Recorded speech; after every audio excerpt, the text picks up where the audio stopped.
Hello students, welcome to CRP academy. CRP একাডেমিতে তোমাদের সকলকে স্বাগত এবং আমরা প্রস্তুতি নিচ্ছি আপকামিং রেলওয়ে গ্রুপ ডি পরীক্ষার জন্য। এবং আজকে আমরা করব রেলওয়ে গ্রুপ ডি সায়েন্সের কেমিস্ট্রির 2 নম্বর ক্লাস, যেখানে আজকে আমাদের আলোচনার বিষয় হলো পর্যায় সারণী বা পিরিয়ডিক টেবিল। তো পিরিয়ডিক টেবিল থেকে আমরা সম্পূর্ণ থিওরি প্লাস এমসিকিউ ক্লাস করব, গুরুত্বপূর্ণ তথ্য দেখব পিরিয়ডিক টেবিলের উপর থেকে, কিছু ইন্টারেস্টিং ফ্যাক্টস এবং তার উপর থেকে কি কি প্রশ্ন আসে, অর্থাৎ কিছু ওয়ান লাইনার প্রশ্ন আমরা করে ফেলবো আপকামিং রেলওয়ে গ্রুপ ডির জন্য। তো এই সমস্ত ক্লাস কিন্তু খুবই গুরুত্বপূর্ণ। তো চলো শুরু করা যাক। আজকের ক্লাসটা কি কি তথ্য এবং প্রশ্ন তো রয়েছে সেগুলো দেখে নেওয়া যাক। দেখো, পর্যায় সারণী। পর্যায় সারণী হলো রাসায়নিক উপাদানগুলির একটি ব্যবস্থা। ওকে, খুবই গুরুত্বপূর্ণ তথ্য। পর্যায় সারণী হলো রাসায়নিক যে উপাদানগুলো বা এলিমেন্টগুলো রয়েছে সেগুলোর একটা ব্যবস্থাপনা। 1869 সালে দিমিত্রি মেন্ডেলিভ পারমাণবিক ভর দ্বারা রাসায়নিক উপাদান বা রাসায়নিক এলিমেন্ট সাজানোর ভিত্তিতে পুরানো পর্যায় সারণী আমাদের দিয়েছিলেন। অর্থাৎ প্রথম যে পর্যায় সারণীটা ছিল সেটা কিন্তু মেন্ডেলিভের পর্যায় সারণী নামে পরিচিত। সেটি কে দিয়েছিলেন? দিমিত্রি মেন্ডেলিভ 1869 সালে। খুবই গুরুত্বপূর্ণ তথ্য এটি। অনেকবারই পরীক্ষায় প্রশ্ন এসেছে যে পুরানো বা আদিম যে পর্যায় সারণীটি সেটি কে দিয়েছিলেন? সেটি দিয়েছিলেন দিমিত্রি মেন্ডেলিভ। কত সালে সেটি দিয়েছিলেন? 1869 সালে। কিসের মাধ্যমে রাসায়নিক এলিমেন্টগুলোকে তিনি সাজিয়েছিলেন? পারমাণবিক ভরের ভিত্তিতে। ওকে, নেক্সট, এতে অর্থাৎ এই পুরানো পর্যায় সারণীতে 6টি পিরিয়ড ছিল এবং 8টি গ্রুপ ছিল। তো খুবই গুরুত্বপূর্ণ তথ্য এখান থেকে। পুরানো পর্যায় সারণীতে 6টি পিরিয়ড ছিল এবং 8খানা গ্রুপ ছিল। নেক্সট আমরা দেখব পুরানো পর্যায় সারণীর সীমাবদ্ধতা, অর্থাৎ পুরানো পর্যায় সারণীতে কিছু ত্রুটি বিচ্যুতি ছিল। তো সেইগুলো দেখে নেব কি কি ত্রুটি ছিল। দেখো, জিরো গ্রুপ অর্থাৎ নিষ্ক্রিয় গ্যাসদের এই টেবিলে অনুপস্থিত ছিল, অর্থাৎ নিষ্ক্রিয় গ্যাসদের কোনো রকম জায়গা ছিল না পুরানো পর্যায় সারণীতে। তারপর হাইড্রোজেনের জন্য এর কোনো নির্দিষ্ট অবস্থান নেই, অর্থাৎ হাইড্রোজেনের একটা যে নির্দিষ্ট অবস্থান পর্যায় সারণীতে সেটা ছিল না পুরানো পর্যায় সারণীতে।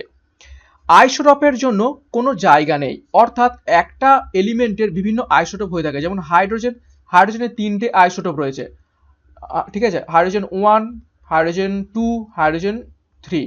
তো এই তিনটে আইসোটোপকে যে আলাদাভাবে রাখা হবে পর্যায় সারণীতে সেই রকম কোনো জায়গা ছিল না এক একটা এলিমেন্টের আইসোটোপদের জন্য। তারপরের প্রবলেমটা দেখো, পারমাণবিক ভর একটি উপাদান থেকে পরের উপাদানে যাওয়ার ক্ষেত্রে নিয়মিতভাবে বৃদ্ধি পায় না।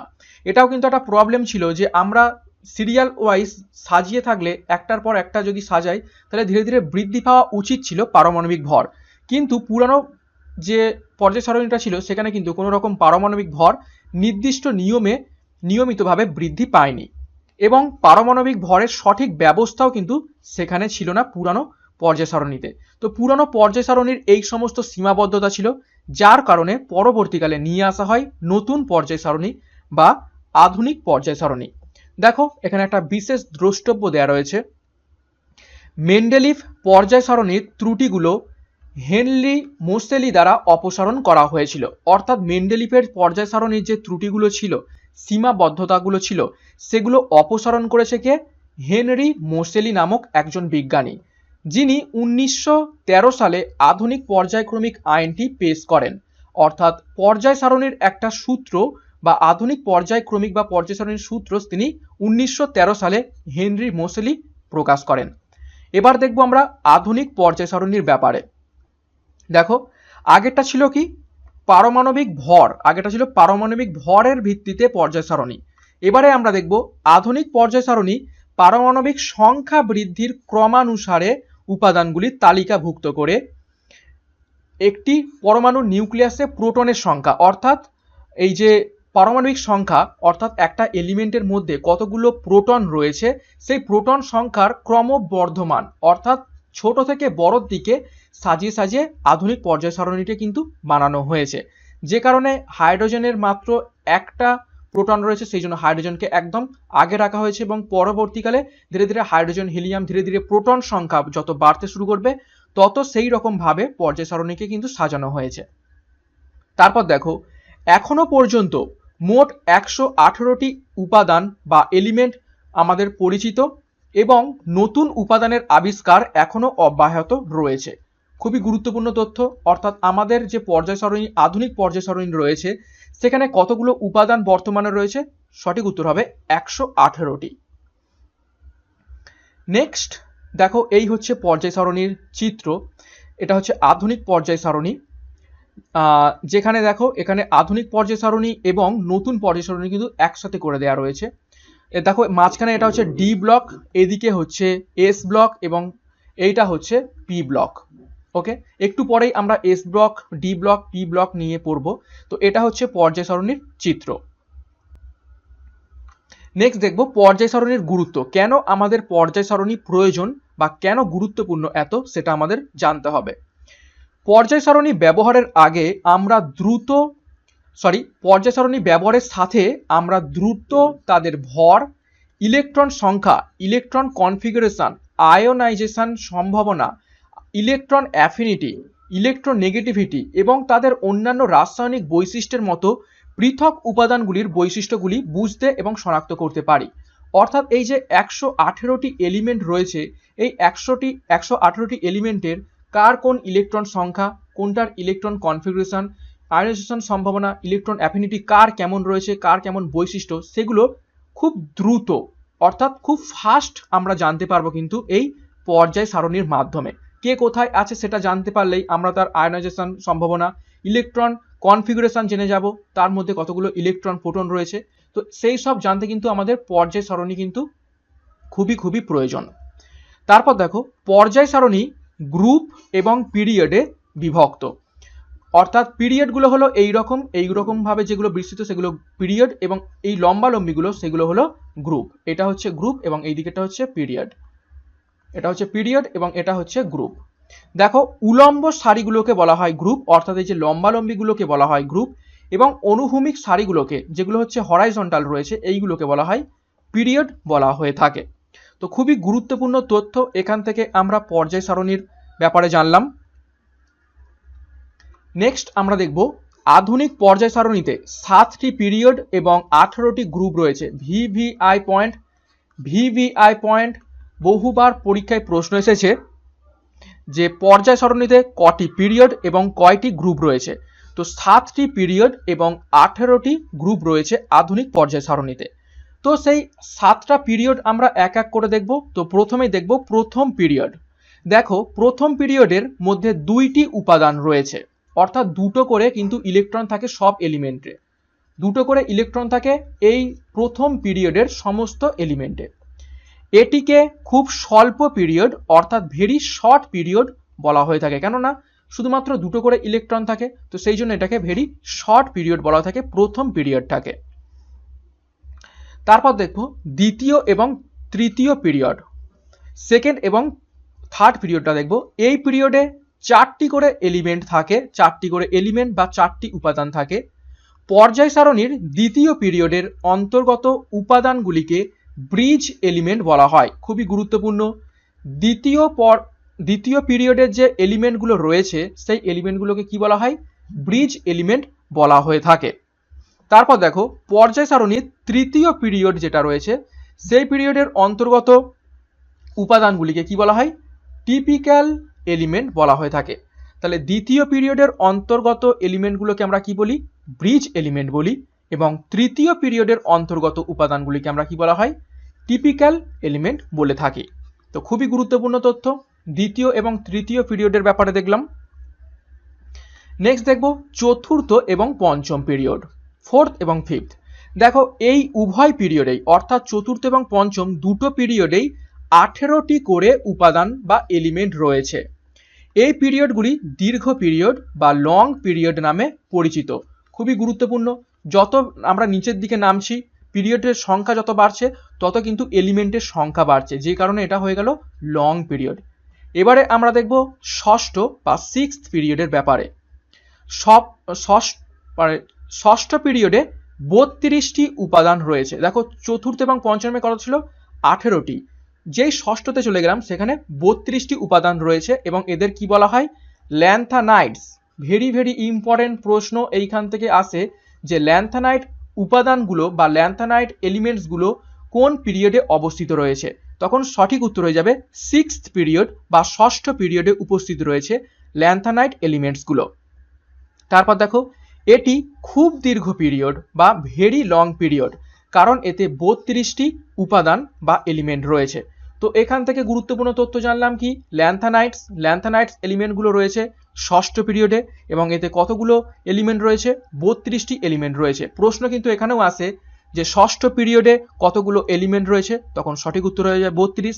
যদি প্রশ্ন আসে চতুর্থ এবং পঞ্চম পিরিয়ডে কতগুলো এলিমেন্ট রয়েছে, তখন সঠিক উত্তর হয়ে যাবে 18টি উপাদান। ওকে, নেক্সট আমরা করব সপ্তম পিরিয়ড। 7টা যে পিরিয়ড রয়েছে তার শেষ পিরিয়ডটা দেখো, এটি একটি অসম্পূর্ণ পিরিয়ড। অসম্পূর্ণ পিরিয়ড এই কারণেই এখনো পর্যন্ত আবিষ্কৃত হয়েছে 118টি এলিমেন্ট, এরপরে কিন্তু এখনো আবিষ্কার হওয়া বাকি রয়েছে, সেই জন্য এটা কিন্তু অসম্পূর্ণ পিরিয়ড।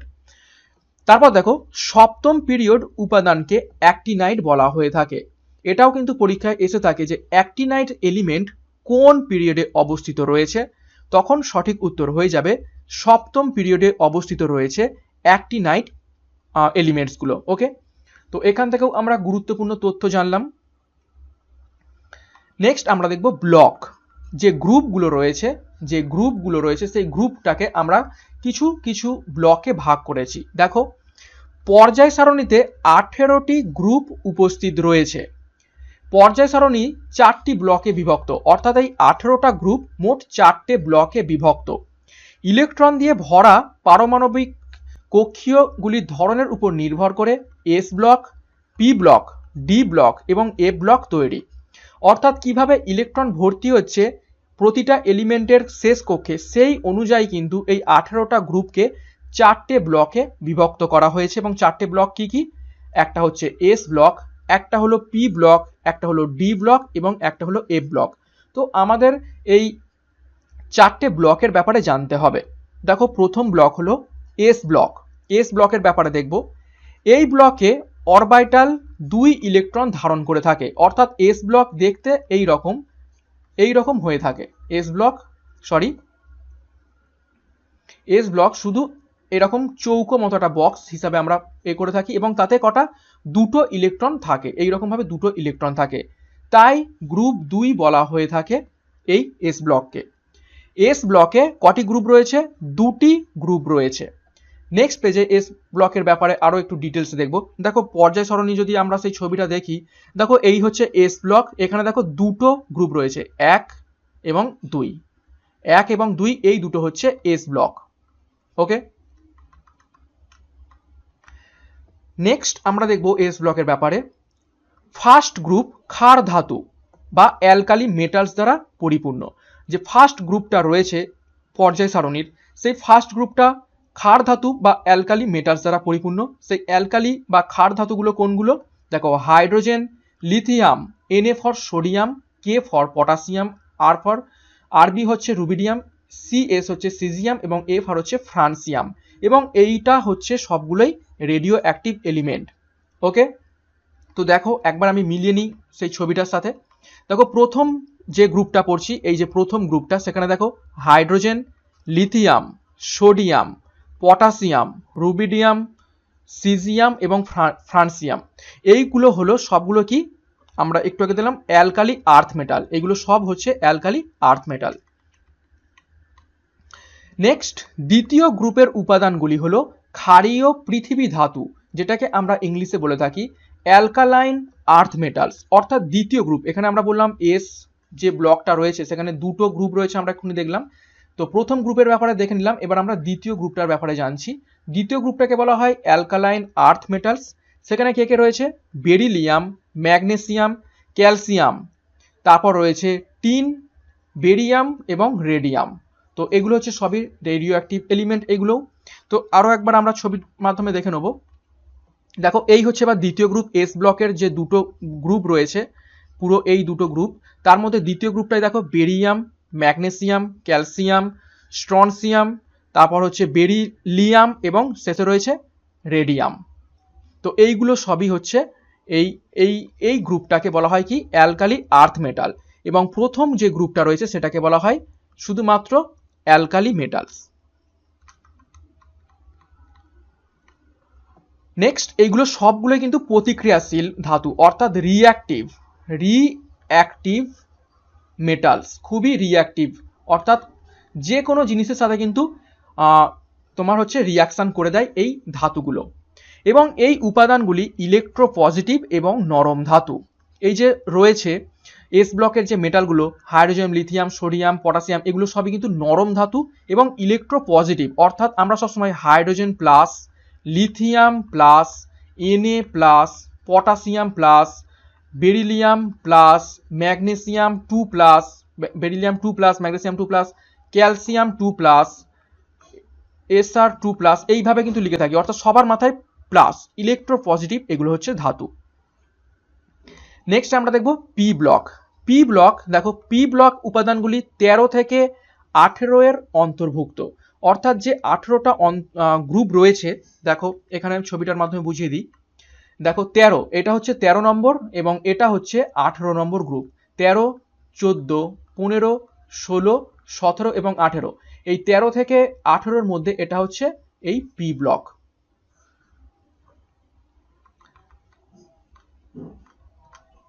এবং পি অরবিটালে 6টি ইলেকট্রন, তাই 6 গ্রুপ ধারণ করে থাকে।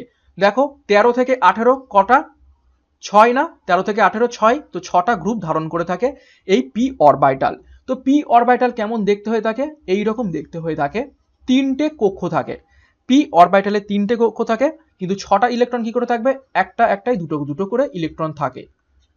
তো দেখো 6 ইলেকট্রন হয়ে গেল। নেক্সট এই ব্লক ধাতুগুলো, এই ব্লক ধাতু, অধাতু এবং মেটালয়েড দ্বারা গঠিত। এই যে 6টা গ্রুপ রয়েছে পি ব্লকের আন্ডারে 13 থেকে 18, এই 6টা গ্রুপে ধাতুও আছে, অধাতুও আছে এবং মেটালয়েড, অর্থাৎ যার মধ্যে ধাতুরও গুণ বৈশিষ্ট্য আবার অধাতুরও গুণ বৈশিষ্ট্য, সেই রকম মিডিল পজিশনের কিছু উপাদানও এই ব্লকে আমরা দেখতে পেয়ে থাকি। নেক্সট দেখব খুবই গুরুত্বপূর্ণ ব্লক, সেটা হলো ডি ব্লক। দেখো ডি ব্লকে পর্যায় সারণীর গ্রুপ 3 থেকে 12 এর এলিমেন্ট রয়েছে, অর্থাৎ 3 নম্বর গ্রুপ থেকে 12 নম্বর গ্রুপ পর্যন্ত রয়েছে এবং ডি কক্ষে 10টি ইলেকট্রন রয়েছে, তাই 10টি গ্রুপ এ ধারণ করে থাকে। দেখো একটু ছবি দিয়ে বুঝিয়ে দেবো। তো ডি কক্ষেরটা এইরকম দেখতে, 5টা কক্ষ থাকে, 3, 4, 5, 5টা কক্ষে দুটো করে ইলেকট্রন, তো টোটাল হয়ে গেল 10টা ইলেকট্রন এখানে থাকে, সেই জন্য 10টা গ্রুপ নিয়েছে। 3 থেকে 12 মোট 10টা গ্রুপ। এবং দেখে নেব ছবির মাধ্যমে। দেখো এইখান থেকে শুরু হচ্ছে 3 নম্বর, 3, 4, 5, 6, 7, 8, 9, 10, 11, 12, মোট 3 থেকে 12 পর্যন্ত মোট কটা? 10টা গ্রুপ এখানে রয়েছে এবং সবগুলোই কি ডি ব্লক এলিমেন্ট। ওকে, দেখো গ্রুপ 3 থেকে 12 উপাদানগুলিকে ট্রানজিশন এলিমেন্ট বলা হয়, অর্থাৎ 3 থেকে 12 সমস্ত যে ডি ব্লক রয়েছে সেগুলোকে কি বলা হয়? ট্রানজিশন এলিমেন্ট বলা হয়। খুবই গুরুত্বপূর্ণ তথ্য এইখান থেকে এইটা। ট্রানজিশন এলিমেন্ট কোন গ্রুপ থেকে কোন গ্রুপ পর্যন্ত থাকে বহুবার পরীক্ষা এসেছে, সেটা হবে 3 থেকে 12 উপাদানের মধ্যে। দেখো এই ব্লকের এলিমেন্টগুলিতে জোড়বিহীন ইলেকট্রন থাকে, সুতরাং ডি ব্লক এলিমেন্টগুলি প্যারা চৌম্বক প্রকৃতির এবং অনুঘটক হিসাবে ব্যবহার হয়ে থাকে, অর্থাৎ ডি ব্লকের এলিমেন্টগুলোকে আমরা অনুঘটক এবং প্যারা চৌম্বক হিসাবে আমরা ব্যবহার করে থাকি এবং তারা সবাই ধাতু। ডি ব্লকে যতগুলো উপাদান রয়েছে সবাই কি ধাতু বা মেটাল। নেক্সট আমরা দেখব এফ ব্লক এবং এটাই সব থেকে শেষ ব্লক পড়ে রয়েছে। দেখো পারমাণবিক সংখ্যা 58 থেকে 71 এর এলিমেন্টগুলিকে ল্যান্থানাইটস বলা হয়। এ ব্লকের আন্ডারেই 58 থেকে 71 এগুলোকে বলা হয় ল্যান্থানাইটস। দেখে নেব ছবির মাধ্যমে। 58 থেকে 71, দেখো এই যে 57 এইখান থেকে শুরু হচ্ছে এবং এইখান থেকে 71, এইটা হচ্ছে ল্যান্থানাইট সিরিজ। ওকে, তো 57 থেকে 71, এখানে ওখানে একটু ভুল বলা হয়েছে, তো এইটা হচ্ছে 57 থেকে হবে। 57 থেকে 71 এটা হচ্ছে পুরো ল্যান্থানাইট সিরিজ, যেটা এ ব্লকে পড়ছে। দেখো এ ব্লক। নেক্সট আমরা দেখব, তো এটা হবে 57। ওকে 57। নেক্সট 90 থেকে 103 পর্যন্ত পারমাণবিক সংখ্যা থেকে এলিমেন্টগুলিকে বলা হয় অ্যাক্টিনাইটস বলা হয়ে থাকে। ছবির মাধ্যমে আরো একবার দেখে নেব। তো 90 এখানে এক্সট্রা, এখানে 89 হবে, 89 থেকে 103, এটা হচ্ছে অ্যাক্টিনাইট সিরিজ। এখানে দেখতে পাচ্ছ এটাও কিন্তু এ ব্লকের আন্ডারে। তো এটা হয়ে যাবে 89, ওকে 89, 89, 89 থেকে 103 পর্যন্ত পারমাণবিক সংখ্যা থেকে এলিমেন্টগুলিকে অ্যাক্টিনাইটস বলা হয়ে থাকে। দেখো সমস্ত অ্যাক্টিনিয়াম এলিমেন্ট তেজস্ক্রিয়। এই যে অ্যাক্টিনাইটস বলা হচ্ছে, সেই অ্যাক্টিনিয়ামের সমস্ত এলিমেন্টই কিন্তু রেডিও অ্যাক্টিভ। দেখো পারমাণবিক সংখ্যা 92, ইউরেনিয়ামের পরে সমস্ত এলিমেন্ট অর্থাৎ U92 এর পরে সমস্ত এলিমেন্টকে কি বলা হয়? ট্রান্সইউরানিক এলিমেন্ট বলা হয়ে থাকে। ট্রান্সইউরানিক এলিমেন্ট বলা হয়ে থাকে ইউরেনিয়াম 92 এর পর থেকে। খুবই খুবই গুরুত্বপূর্ণ তথ্য আমরা পর্যায় সারণীর ব্যাপারে দেখে নিলাম। ওকে, তো এই ছিল গোটা পর্যায় সারণীর থিওরি ক্লাস। পুরো একদম পর্যায় সারণীকে আবিষ্কার করেছেন, কত সালে আবিষ্কার করেছেন, কিভাবে পর্যায় সারণী গঠন করা হয়েছে, কিভাবে এলিমেন্টগুলোকে সাজানো হয়েছে, কতগুলো পিরিয়ড রয়েছে, সমস্ত পিরিয়ডগুলো দেখলাম, কতগুলো গ্রুপ রয়েছে, সেই গ্রুপগুলোকে কটা ব্লকে ভাগ করা হয়েছে এবং প্রত্যেকটা ব্লকও আমরা দেখে নিলাম। এবার আমরা করব কিছু গুরুত্বপূর্ণ এমসিকিউ বা ওয়ান লাইনার হিসেবে কিছু প্রশ্ন উত্তর করে ফেলবো নেক্সট পেজ থেকে। দেখো কততম পর্যায়কে ল্যান্থানাইট সিরিজ বলা হয়ে থাকে? কততম পর্যায় অর্থাৎ এটা পিরিয়ড, তো সেটা হয়ে যাবে ষষ্ঠ। একটু আগেই আমরা পড়লাম, দেখো এখানে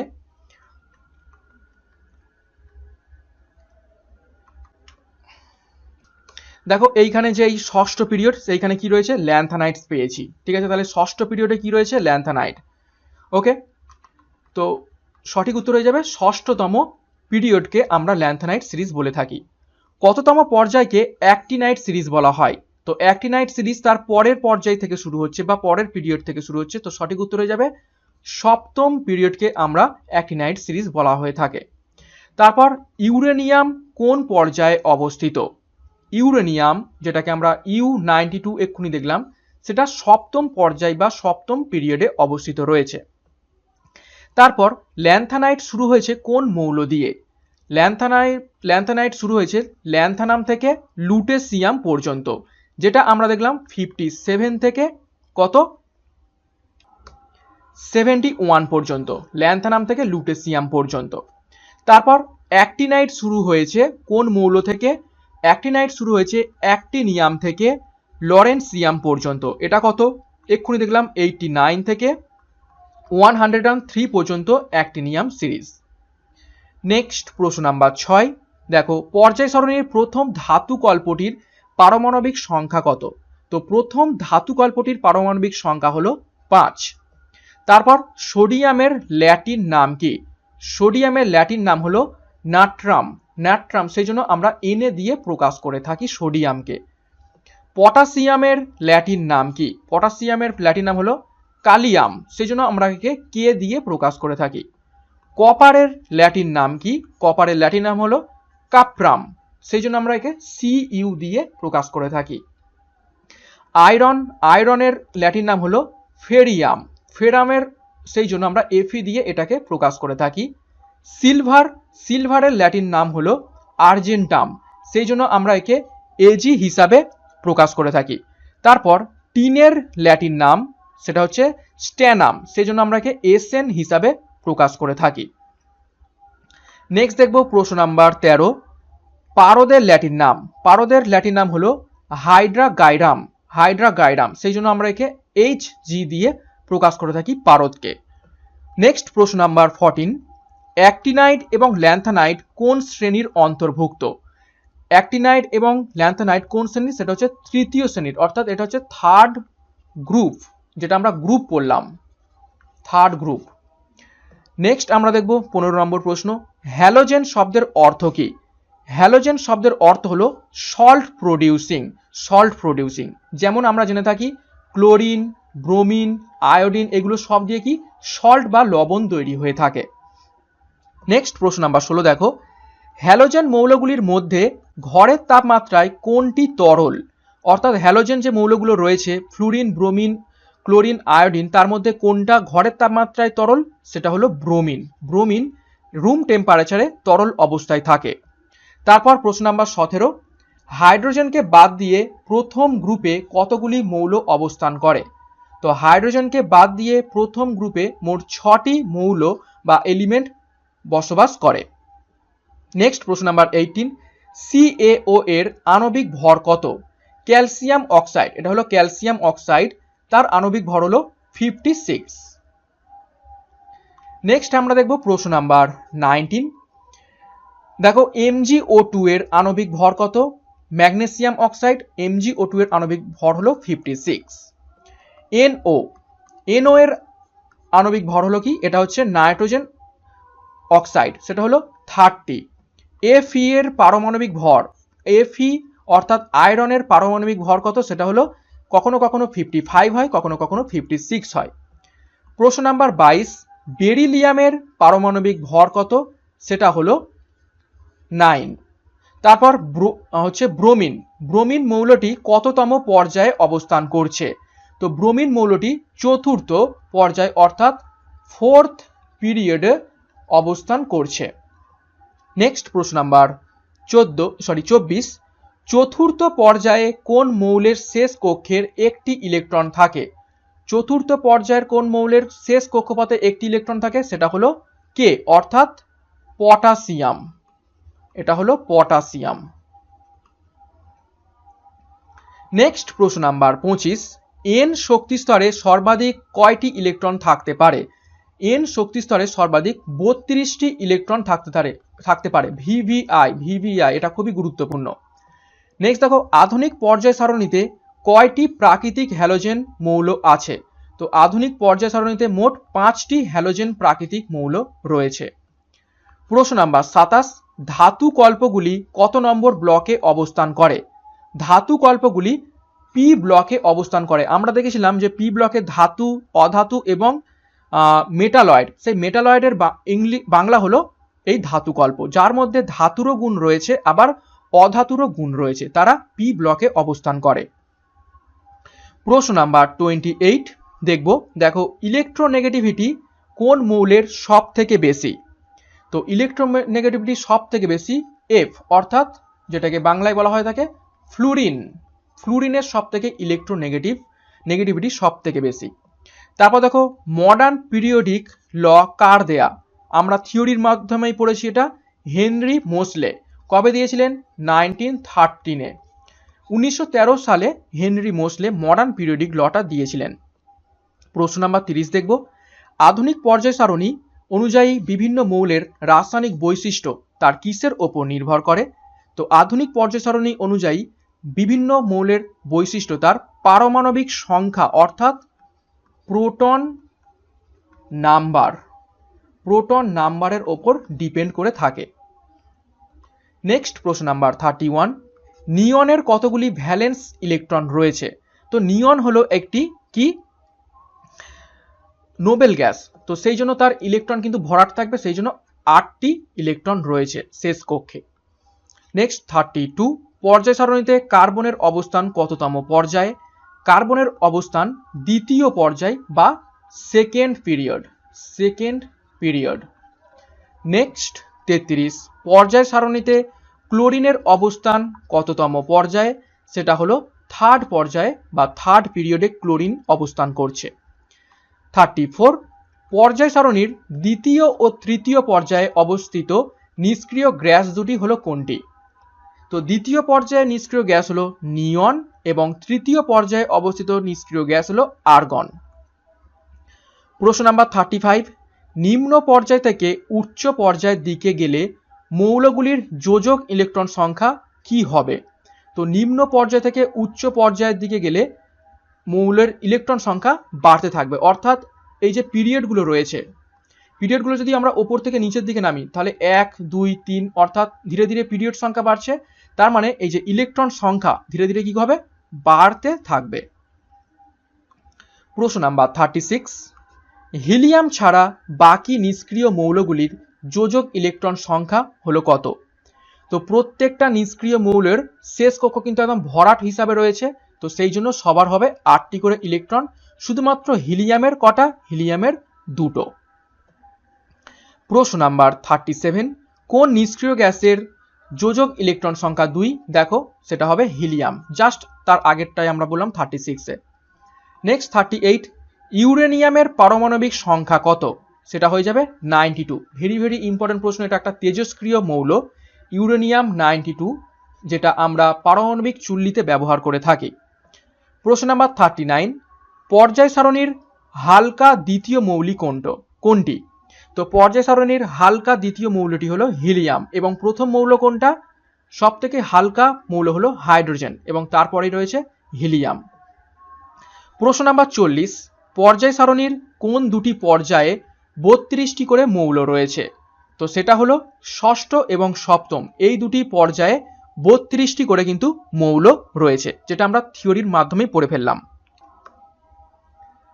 নেক্সট 41, পর্যায় সারণীর কোন দুটি পর্যায়ে 18টি করে মৌল রয়েছে? তো 18টি করে মৌল রয়েছে চতুর্থ এবং পঞ্চম এই দুটো পর্যায় বা পিরিয়ডে। 42, দেখো পর্যায় সারণীর সব থেকে ছোট পর্যায় কোনটি?